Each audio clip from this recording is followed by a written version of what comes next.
Today's video is a rather interesting one, and one I've actually been wanting to do forever. In fact, I want to do a bunch of them, but today we're starting on the Piranha aquarium. You see, I want to run through everything about this aquarium. From not only what everything is, everything that's in the tank, but all of the equipment we're using and running. More specifically as well, how much everything cost. And even more interestingly enough, let's run power meters on all the equipment. Let's see how much wattage we're actually drawing from running this aquarium and find out exactly what this is costing me per month, including the power usage, food, and a variety of other things. But before we begin, I just want to ask you a couple of questions. 3 questions specifically. If there's any non-fish keepers watching this video with you that lives with you, get them out of the room. They're not going to like the answers to any of this. 2, do you think this aquarium and everything in it and everything running it and all the equipment, did it cost me more than $10,000 or less than $10,000? And finally, how much do you think it costs me in power, food, etc. every month? More than $100? No, more than $200 a month or less than $200 a month? Let me know in the comment section right now. So first and foremost, this aquarium is 16 feet long. Front to back, it's 32 inches, and the aquarium itself is 28 inches tall. However, on the stand, it's about 5 feet tall. A little less than 5 feet. See, I told you I'm taller than 5 feet.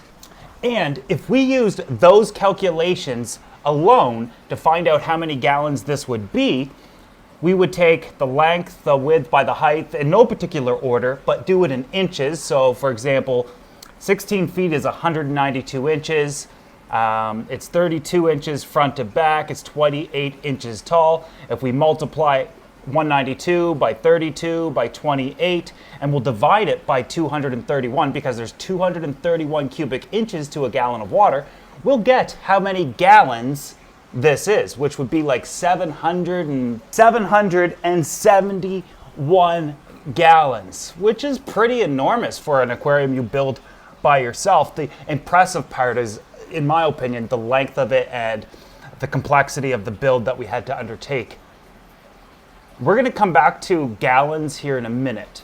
Like I said though, this is a plywood aquarium. Its shell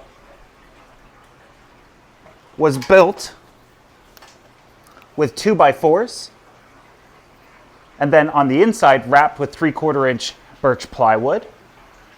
The viewing panel is 1 inch thick cell cast acrylic, and on the inside is a competition blue pond armor or pond shield 2-part epoxy to waterproof it. The seams of the viewing panel simply used silicone. The outside is of course faced with pine just to make it look a little bit more presentable. The stand is made of concrete blocks, just like these ones here, and another platform for everything to sit on. As of right now, the plywood aquarium has been holding water for 10 months. We're coming up on its 1-year anniversary, which is really interesting because a lot of people don't think that plywood tanks can hold water, but typically speaking, if built properly, you're looking at around 20 years, as long as no settling happens. But because at times it can get humid and warm out in the aquarium gallery, I suspect I might get 10 to 15 years out of this, which is totally fine because once you hear what this cost me, there's absolutely no way I could have done it any way cheaper. Interestingly enough, every aquarium in the aquarium hobby, even my glass, 180 gallon tanks that are 72 inches long, 24 inches wide, 24 inches tall, 180 gallons. Well, that's based on air displacement, the outside dimensions. And that's fine if you want to use those for 180 gallon. Maybe they hold actually 160 gallons or so. But that's just an industry standard, and a lot of the times it translates to every other aquarium where we measure the outside. However, when it comes to plywood aquariums, their structure is so beefy that, for example, on each end of this, we're losing already at least 10 inches. And in knowing that, we also have to measure the inside front to back and how much water depth is actually in there. And when I do that, we now get 182 inches long instead of 192. This isn't 32 inches on the inside, because look, I put my hand right here. On the inside, because of this 1 inch thick panel, we're losing an inch on the inside. So technically when I built this, I wanted it to be 24 inches, but this panel took up an inch. So we're looking at 23 inches front to back. And then water depth, there's 20, let's just see here, all the way down here. 21 inches. And if we do the math, we multiply the length by width by height in those inches, we don't get that 771 gallons. We get a shockingly amount less, 380 gallons. And in knowing that, we can now filter and provide ample flow as well as stocking to this aquarium, knowing the exact gallons. And when you're building a tank and or setting up one you bought, it's incredibly important to know how many gallons you actually are working with, especially when it comes to medicating your fish. I see so many people, even with like a 20-gallon tank, they'll medicate it like a 20-gallon tank. Meanwhile, it probably only holds, what, like 17 gallons? And that is quite a fluctuation when it comes to medicine, salts, and that sort of thing. But if I were to try to filter this or set the flow up in it like as if it had 800 gallons, I'd not only be overflowing the tank, I'd be creating a whirlwind system in here, and I'd waste a lot of money. Can you have too much filtration? As the old saying goes, yes, there does come a time and point where it literally is a waste of money.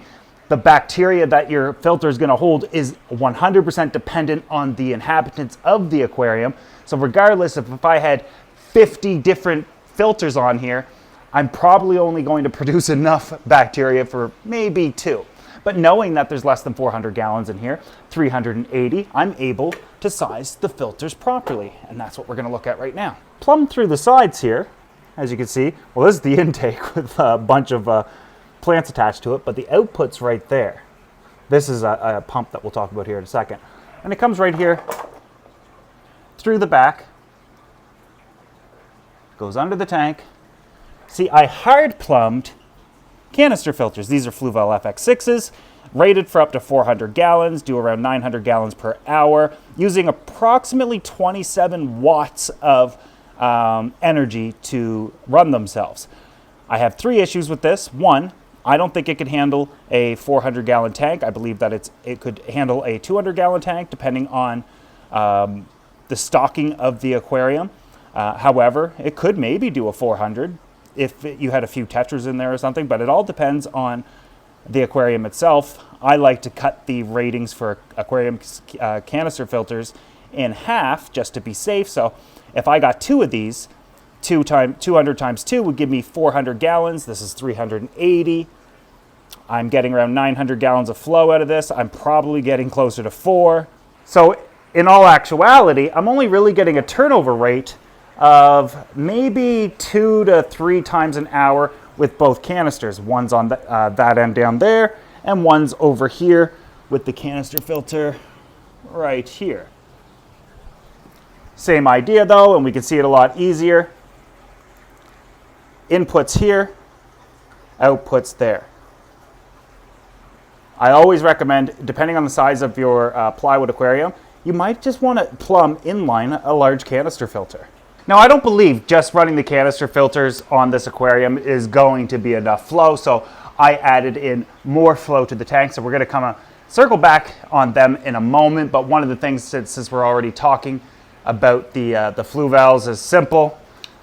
They're rated for 27 watts, and I told you guys that I wanted to find out exactly how much power we're actually using. So we're going to plug the Fluval FX6 into this power meter and see just how much power it's using. And it's quite shocking. Actually, just so you believe me, let's bring it. So the power plug is coming from this canister filter right here. It did mention that it's rated for around 27 watts of power. I'm gonna have to check on the website to see if it's true or not, but as soon as I plug this in,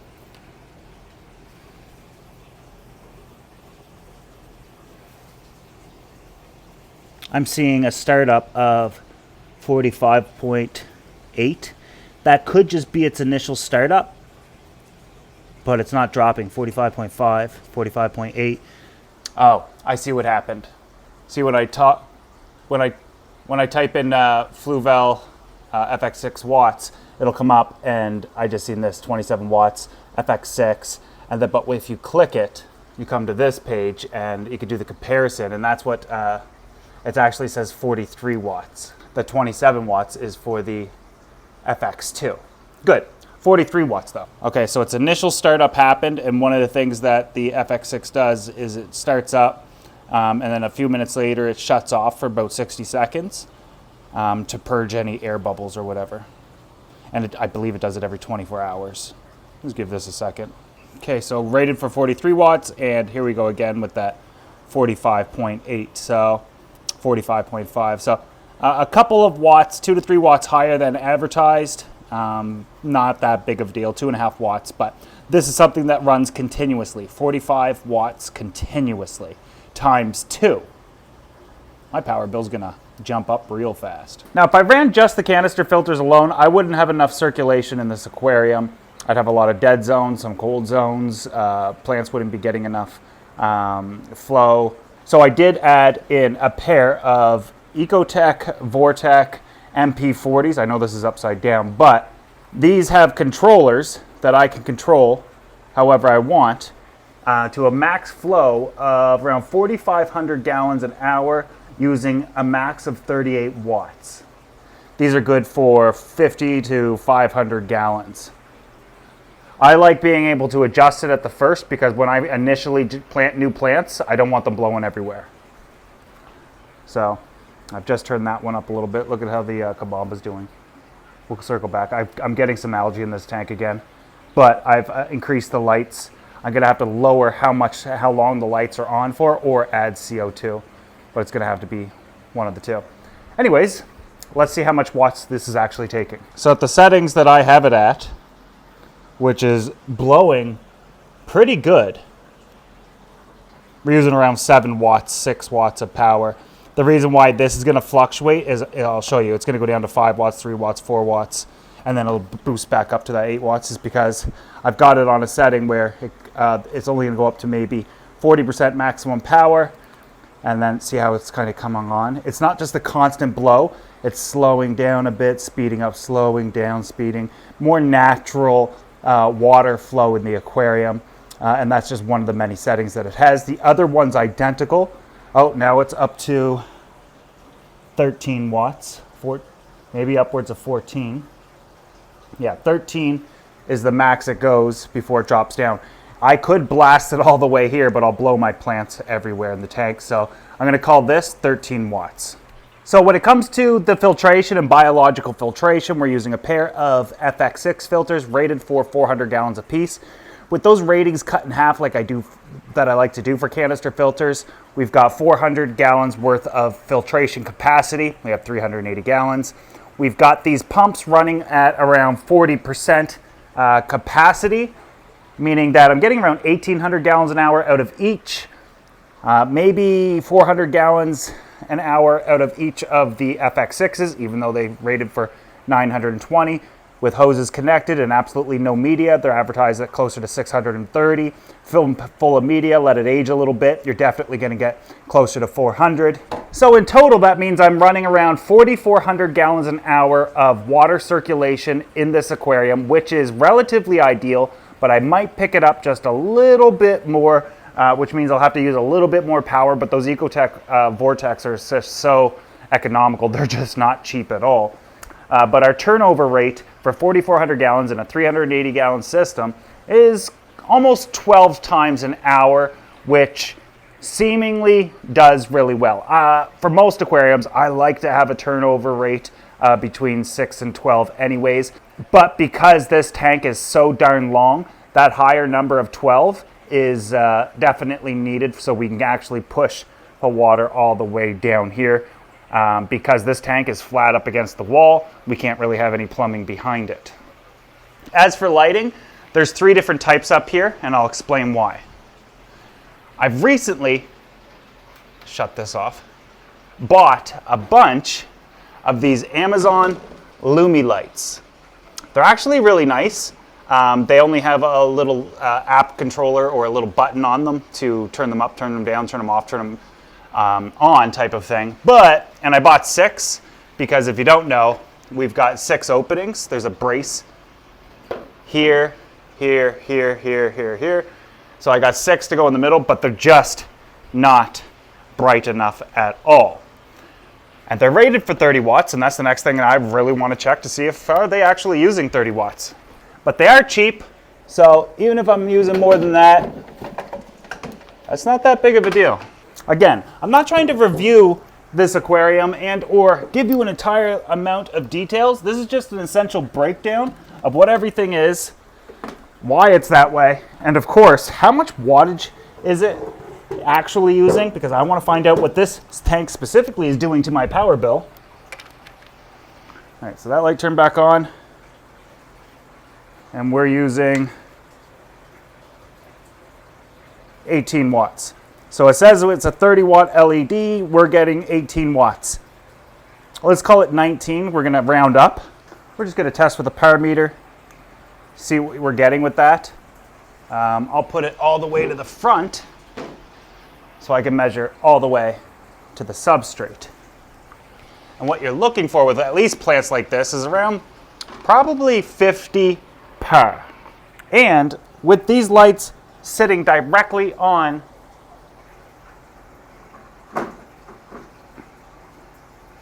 the lid, which you probably shouldn't do, and going through 21 inches of water, we get around 30 to 40 per. So it's like right on the cusp. It's all over the place, but a lot of that might have to do with the plants kind of maybe going in front of it here and there, and then the water flow at the top. But realistically, let's call this probably 35 per. So they're a little underpowered, and they look good on much smaller tanks, but it's just not going to run this entire aquarium. My plants were dying when I was trying to use them. Still, not bad for a 19 watt light. Let's shut that off. And it's why I only have 4 of those other big ones, but we'll talk about in a second. But that's why I added this, so like a 28 watt fluorescent light bar, because if I add that, now I'm going to get, just from that light bar, an extra 24 per, plus the 35 we had. We'll get plenty enough lighting now, and they kind of look good combined together. And now we're over 50, which is where I want to be. However, we just got the shock of finding out those little pucks were 19 watts. So now I want to know, how much power does this fluorescent light strip actually take up? Advertised as 28, and we're actually getting 28. That's actually pretty cool. With that said, if these little pucks were actually 30 watts, and I was actually getting 30 watts of power out of them, totally worth investing in and getting, because they do come with, like, see if I can find one.